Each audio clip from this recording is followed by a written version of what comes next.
ஓம் சாந்தி. நாம் நமது நடத்தையினால் தந்தையின் பெயரை புகழடைய செய்யும் ஆத்மா. நாம் ஏக்ரஸ் மற்றும் உறுதியான ஆத்மா. நாம் சதா திருப்தியாக இருக்கும் ஆத்மா. இது அனாதி, துவக்கமும் முடிவும் இல்லாத அழிவற்ற, ஏற்கனவே உருவாக்கப்பட்ட நாடகமாகும். இதில் எந்த காட்சி கடந்து விட்டதோ அது மீண்டும் கல்பத்திற்கு பிறகுதான் திரும்ப நடைபெறும். எனவே எப்பொழுதும் கவலையற்று நாம் இருக்கின்றோம். தமோபிரதான இயற்கை நமக்கு துக்கம் அளித்துக் கொண்டே இருக்கின்றது. நாம் நாடகத்தின் ரகசியத்தை அறிந்திருக்கின்றோம். எனவே எதுவும் புதிதல்ல என்று நாம் புரிந்திருக்கின்றோம்.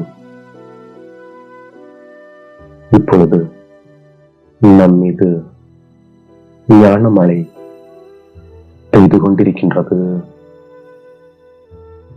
நாம் சங்கமகத்தினர்.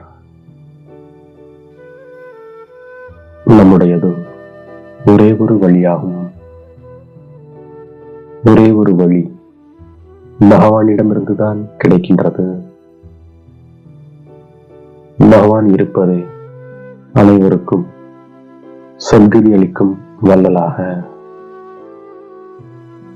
ஞானத்தினால்தான் சத்கதி ஏற்படுகின்றது. ஆத்மாக்களாகிய நாம் கூட தந்தையுடன் பரந்தாமத்தில் வசிப்பவர்கள். இது மிகப்பெரிய எல்லை இல்லாத விளையாட்டாகும். நம்முடையது முக்கியமானது யோகமாகும். நாம் இப்போது நம்மை ஆத்மா என்று உணர்கின்றோம். அனைத்து மனித ஆத்மாக்களும் தூய்மையற்றவர்களாக ஆகிவிடும் பொழுதுதான் தந்தை வருகின்றார். தந்தை இப்பொழுது நம்மை சுகப்பிரதானமாக்க வந்திருக்கின்றார். தந்தை நமக்கு அவருடைய மற்றும் படைப்பினுடைய அறிமுகத்தை அளிக்க வந்திருக்கின்றார். தந்தை இருப்பது பரம ஆத்மாவாக. அவருக்கு சைதமோ எடுக்க வேண்டியது கிடையாது.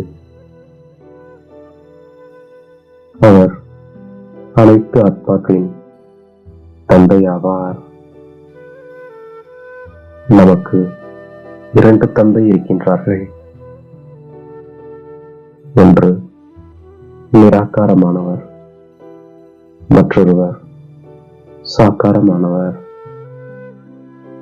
பக்தி மார்க்கத்தில் நாம் தந்தையும் நீயே, தாயும் நீயே என்று நினைவு செய்தோம். இப்பொழுது நமக்கு தாய் தந்தை கிடைத்து விட்டார்கள்.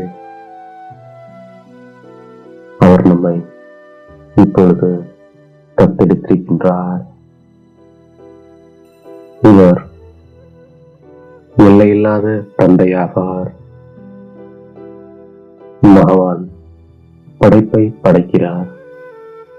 பிரம்மா கமலா திருவாய் மூலமாக நம்மை படைத்திருக்கின்றார். நாம் இருப்பதே புதிய படைப்பினராக. இது புருஷோத்தமராவதற்கான யுகமாகும். நாம் சங்கமேகத்தில் இருக்கின்றோம். நாம் அனைவரும் நமக்குள் சகோதர சகோதரிகளாகவும்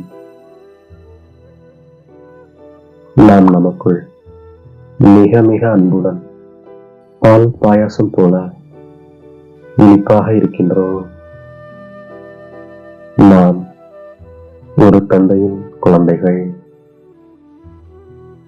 நாம் அனைவரும் அநேக முறை தந்தையிடமிருந்து ஆஸ்தி பெற்றிருந்தோம்.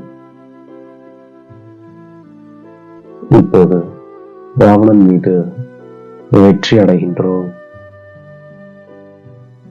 நாம் ஒரு தந்தையின் ஸ்ரீமத்படி உலகத்திற்கு அதிபதி ஆகிவிடுகின்றோம். தந்தை நமக்கு இப்பொழுது சுகத்தின் வழி கூறிக்கொண்டிருக்கின்றார்.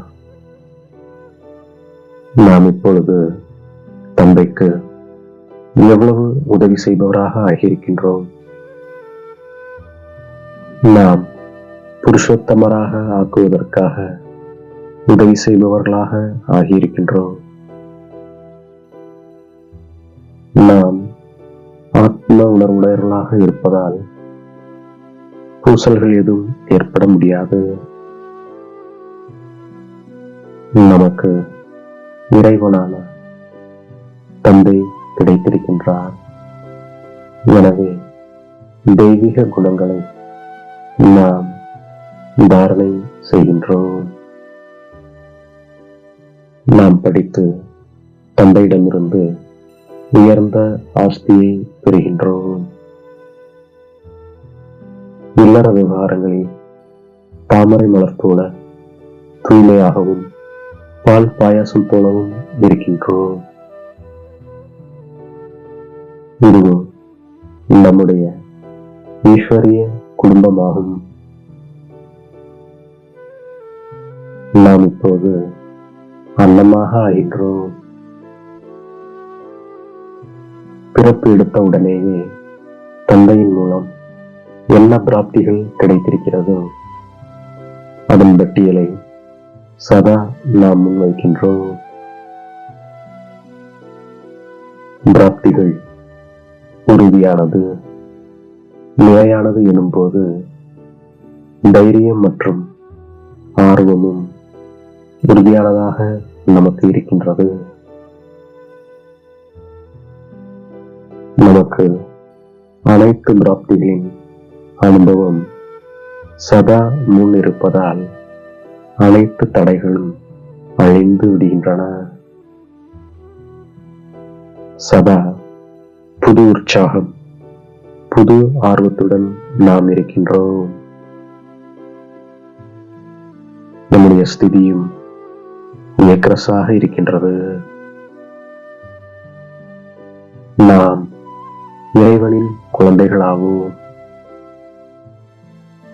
நாம் ஒருவருக்கொருவர் மிகவுமே அன்பானவர்களாக ஆகியிருக்கின்றோம்.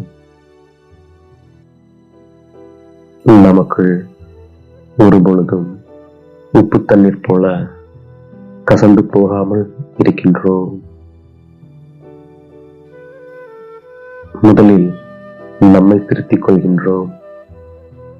பிறகு மற்றவர்களை திருத்துவதற்கான அறிவுரை அளிக்கின்றோம். எப்படி தந்தையிடம் தூய்மை, சுகம், அன்பு ஆகிய அனைத்து குணங்களும் இருக்கின்றதோ அதே போல தந்தைக்கு சமமாக நாம் ஆகின்றோம். சத்குருவிற்கு அவப்பெயர் நிந்திப்பவராக ஆகும் வகையில் எந்த செயலையும் செய்யாமல் இருக்கின்றோம். நமது நடத்தையினால் தந்தையின் பெயரை புகழடைய செய்கின்றோம். தந்தை மற்றும் பிராப்தியின் நினைவின் மூலம் சதா ஆர்வம் உற்சாகத்துடன் இருக்கக்கூடிய ஏக்ரஸ் மற்றும் உறுதியான ஆத்மா நான். எந்தவித சேவையிலும் சதா திருப்தியாக இருந்து நல்ல மதிப்பெண் பெறக்கூடிய ஆத்மா நாம். நம்மை தேடி கண்டெடுத்த இனிமேலும் இனிமையான தாயும் தந்தையுமாகிய பாப்தாதாவிற்கு கோடான கோடி நமஸ்காரங்கள். ஓம் சாந்தி.